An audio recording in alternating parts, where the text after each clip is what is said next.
प्रिय मित्रों एवं प्रिय विद्यार्थियों, आप सभी का अवस्थित Ayurveda anatomy yoga and spirituality channel पर हार्दिक स्वागत है। हम लोग कॉम्पिटिटिव एग्जामिनेशन में मैथ की तैयारी कर रहे हैं और उसमें प्रतिशत पर चर्चा चल रही है और आय और व्यय के अब प्रश्न हम लोग करना चाह रहे हैं। तो आय और व्यय में एक स्थिति ये होती है, पहले मैं सूत्र सिखाना चाहूंगा कि कोई व्यक्ति है, अब उसकी आय है और उसने 60% खर्च कर दिया, तो अब शेष कितना बचा? 40%। फिर जो उसके पास बचा है उसमें से फिर वो 50% खर्च कर देता किसी दूसरी चीज में। अब उसके पास कितना शेष बचा? 50% बचा, नई स्थिति वाला। फिर तीसरी स्थिति आ गई कि अब जो है उसने एक और चीज में खर्च कर दिया, क्योंकि खर्च तो पूरे महीने चलता रहता है। तो फिर जो है कितना शेष बचा, कितने प्रतिशत खर्च किया, कितना शेष? तो 100 में से जो खर्च है वो घटा देते तो शेष आ जाता है। प्रतिशत 100 पे होता है।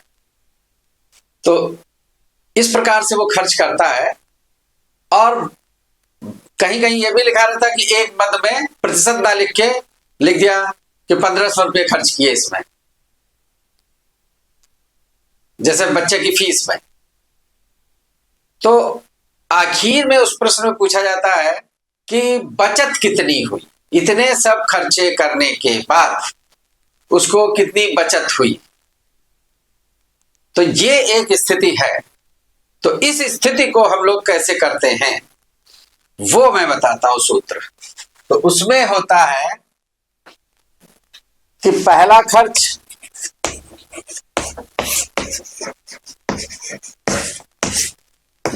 प्रतिशत, दूसरा खर्च प्रतिशत, तीसरा खर्च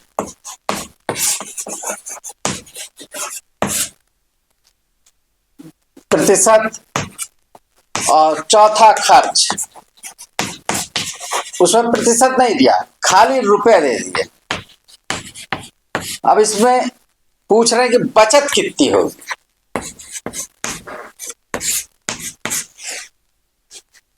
कोई उसके पास आमदनी है और वो आमदनी अभी डिस्क्लोज नहीं कर रहे हैं, कहीं कहीं करेंगे भी आगे चल के। तो उसमें क्या सूत्र लगेगा? पहला खर्च किया है, कितने प्रतिशत खर्च कर दिया, अब शेष बचा और शेष जो है उसमें से दूसरा खर्च करता है, कुछ प्रतिशत लिखा है। फिर तीसरा खर्च, तो इसको मान लें पहला खर्च X% है, दूसरा खर्च Y% और तीसरा खर्च Z%। और ये जो चौथा खर्च है वो A रुपये है। तो इस स्थिति में बचत कितना होगा? तो वो उसका होता है कुल धन या आय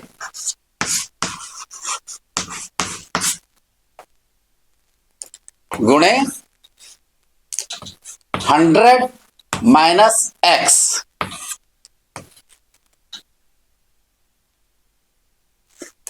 अपान 100 गुणे 100 माइनस Y अपान 100 गुणे 100 minus Z upon 100 minus A, जो रुपये है। तो ये एक सूत्र बना। इस सूत्र में बचत बराबर कुल धन, जो उसकी मासिक आय थी, प्रश्नों में मासिक आय रहती है, गुणे 100 माइनस X, शेष जो बचा, क्योंकि खर्च X हो गया तो बचेगा 100 माइनस X, गुणे दूसरा खर्च Y खर्च कर चुका तो शेष कितना बचा। ये चीज शेष है, ये ध्यान रखिएगा। शेष 1, शेष 2, शेष 3 और सबके नीचे 100 और माइनस A, जहां खाली रुपये दिए हैं वहां प्रतिशत नहीं दिया है तो वो वाला माइनस में करते हैं। एक भी हो सकता है, अनेक भी हो सकते हैं। और इसमें एक बार खर्च हो सकता है, अनेक, जितनी बार खर्च होता चला जाए उतने गुणा करके लिखते जाइए।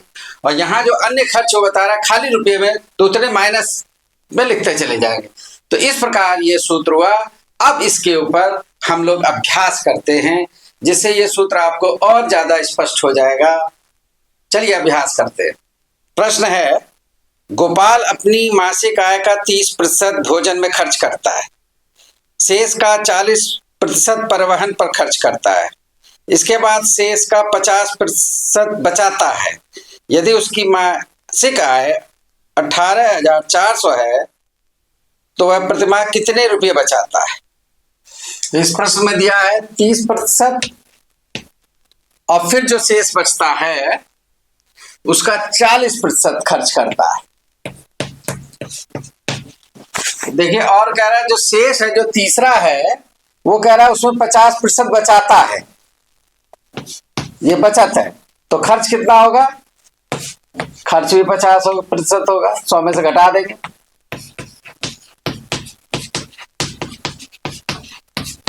अब इसमें सूत्र में मान रखेंगे।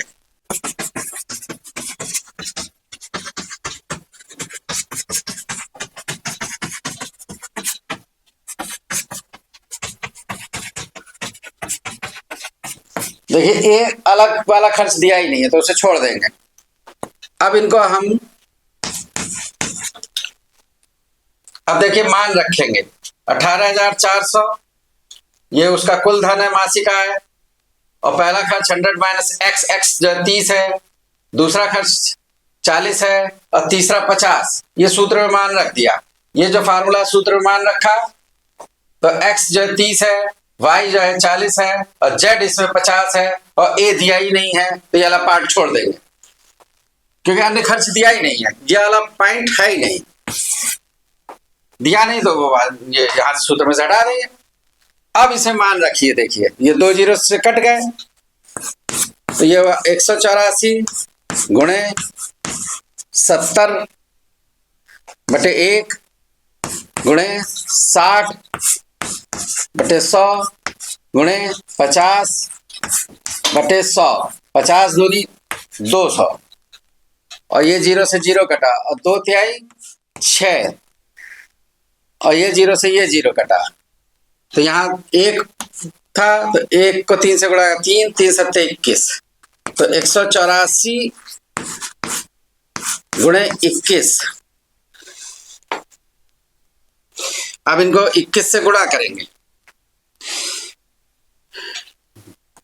21 चौका आएगा 84, तो 4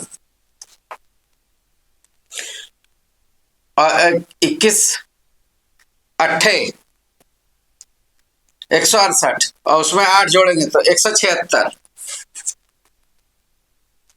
तो 17 से लगा और 21 से कम 21 और 17 जोड़े तो 38 रुपये।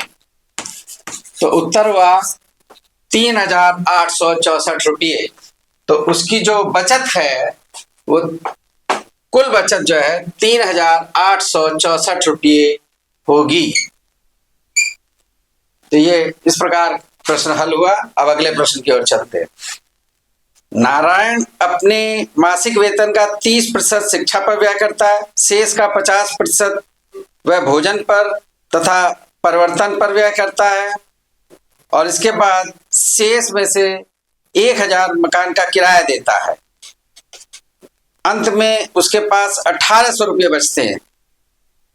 नारायण का मासिक वेतन ज्ञात करिए। प्रश्न में दिया है कि पहला खर्च उसका 30% है और दूसरा खर्च उसका है 50%,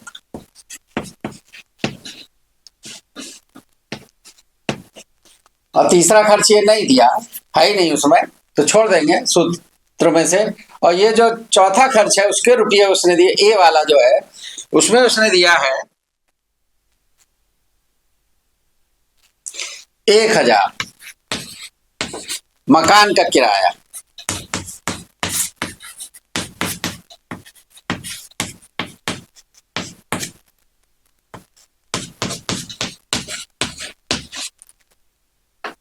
और कुल बचत उसने बताई है। पहले तो ये कर लेते हैं कि प्रश्न में दिया क्या क्या है।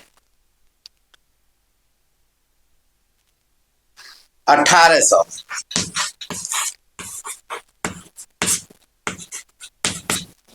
तो अब हम वो जो सूत्र हमने याद किया है उसके अनुसार करेंगे कि कुल बचत, और उसने इसमें मासिक आय पूछी है कि उसका मासिक वेतन कितना है। कुल बचत बराबर मासिक वेतन गुणे 100 माइनस x बटे 100, सूत्र जो लग रहा है, गुणे 100 माइनस y बटे 100 माइनस a, यह सूत्र लगेगा। तो मासिक कुल बचत यहां पे दी हुई है 1800, मासिक वेतन ज्ञात करना है,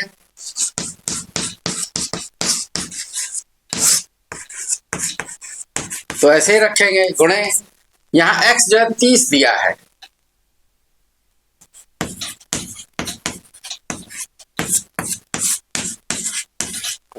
और फिर उस शेष में से 50% खर्च किया।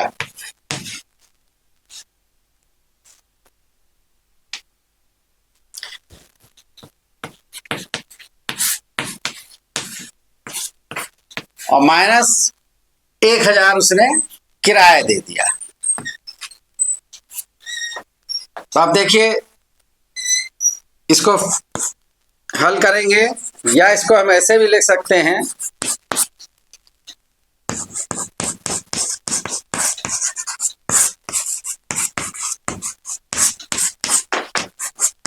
सत्तर बटे 100 घटा देंगे, 100 में से 30 तो 70 आया, गुणे 100 में से 50 घटाया 50 बटे 100 माइनस 1000।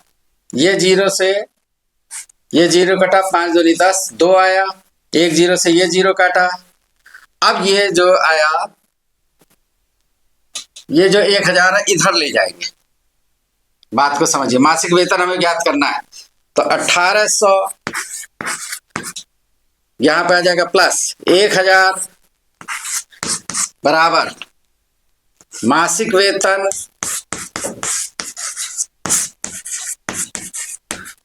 गुणे 7 बटे 20, क्योंकि 10 दूनी 20, ये आया। अब देखिए इसे हल करेंगे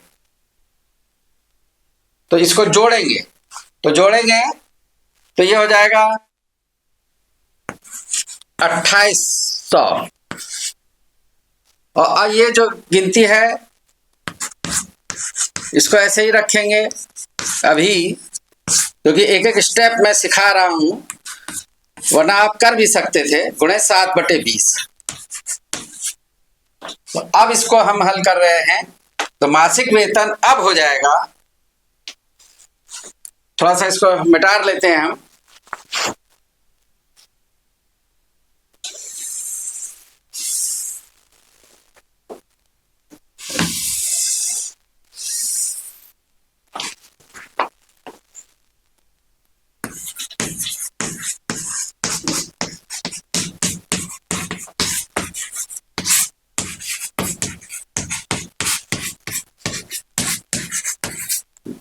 ये वाले स्टेप को हम यहाँ कॉपी किए अभी।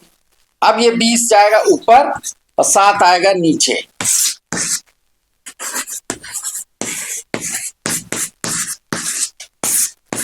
सात चौक 28 बराबर मासिक वेतन।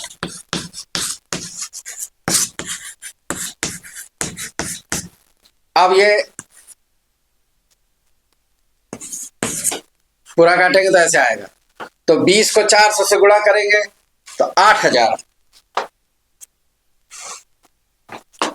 तो मासिक वेतन बराबर 8000। इसको गुणा कर दिया और यहां जगह नहीं थी तो इसलिए मैंने इस स्टेप को यहां ले जाकर रख दिया गुणनफल। तो मासिक वेतन उसका 8000 रुपया आया।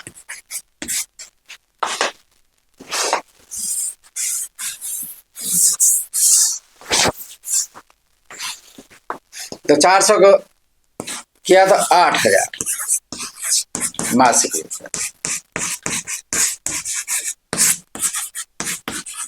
स्टेप को और स्पष्ट किया मैंने, इनको गुणा किया तो आ गया 8,000। 1 2 3 जीरो लगाए और 4 दूनी 8 और नीचे एक जो नीचे होता है उसको रखते ही नहीं, तो मासिक वेतन आ गया 8,000।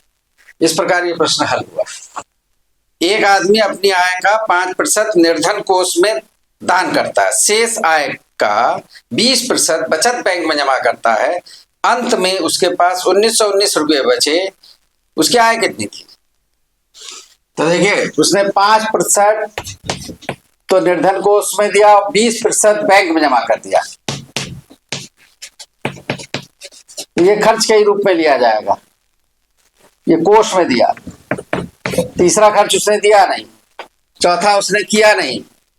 अब जो है इसमें सूत्र लगेगा कुल बचत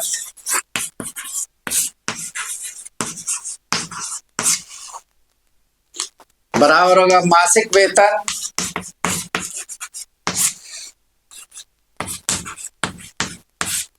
गुणे 100 माइनस x बटे 100 गुणे 100 माइनस y बटे 100।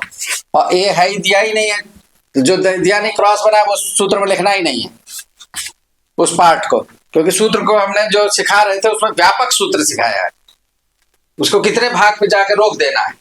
इस प्रश्न में दे रहा है कि 1919 रुपये उसके पास बचे हैं। अब उसने मासिक वेतन या आय एक ही चीज होती है गुणे, अब यहां मान रखिए 100 माइनस 5 बटे 100 गुणे 100 माइनस 20। एक बात और समझ लीजिए, बैंक की जो बचत है वो तो बैंक में चली गई, तो खर्च तो हो गया ना एक तरीके का, वो भले वो बचत है लेकिन उसको बचत में काउंट नहीं करेंगे।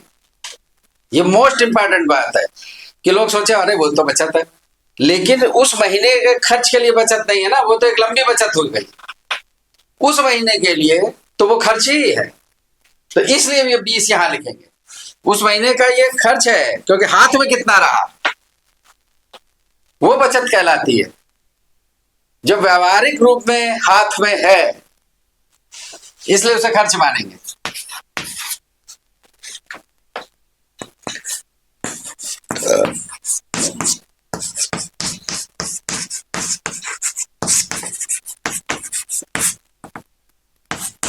ये 95 बटे 100 हो जाएगा,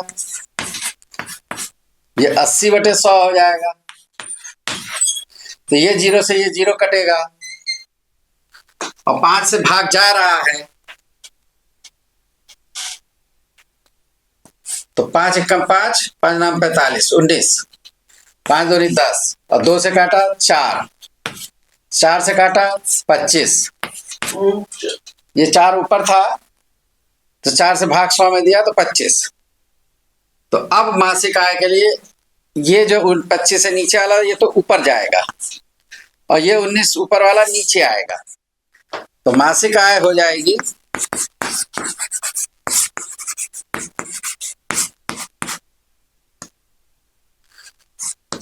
19 गुणे 25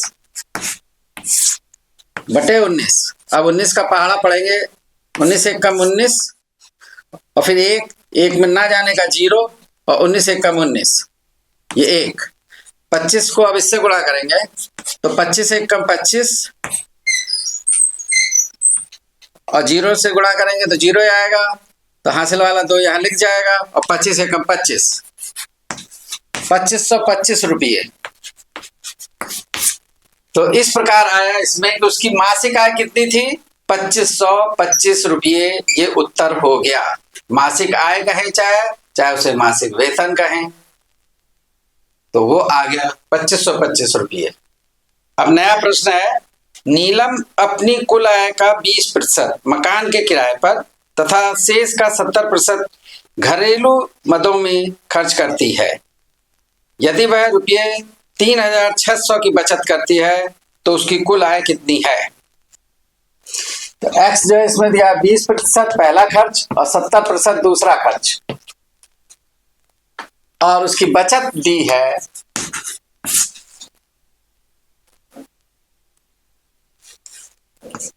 3600। तो अब उसकी मासिक वेतन या आय ज्ञात करनी है। तो देखिए यहां मान रखेंगे 3600 बचत जो कुल थी वो लिखी, मासिक वेतन को ऐसे ही लिखा, या एक्स बिल, एक्स नहीं लिख सकते क्योंकि एक्स तो हमने यहां मान रखा है, तो इसको एम या एल कुछ भी मान सकते थे, लेकिन हमने माना नहीं, अब ये हम ऐसे ही लिखे दे रहे हैं। गुणे 100 माइनस 20 अपॉन 100 गुणे 100 माइनस 70 बटे 100। तो ये हो गया देखिए 3600 मासिक वेतन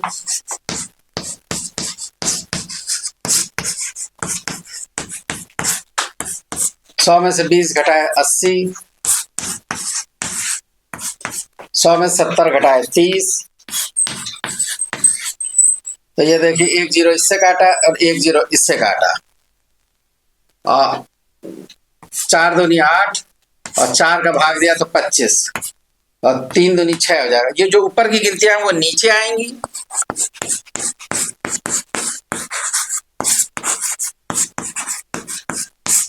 कैची गुणा के इस नियम के अनुसार।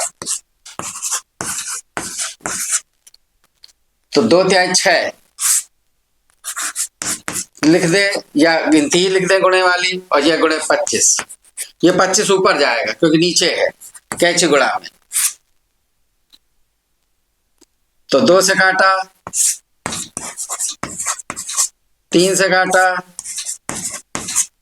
और 25 से गुणा किया तो 2 0 तो वैसे ही लग गए, और 25 छिक्का 150।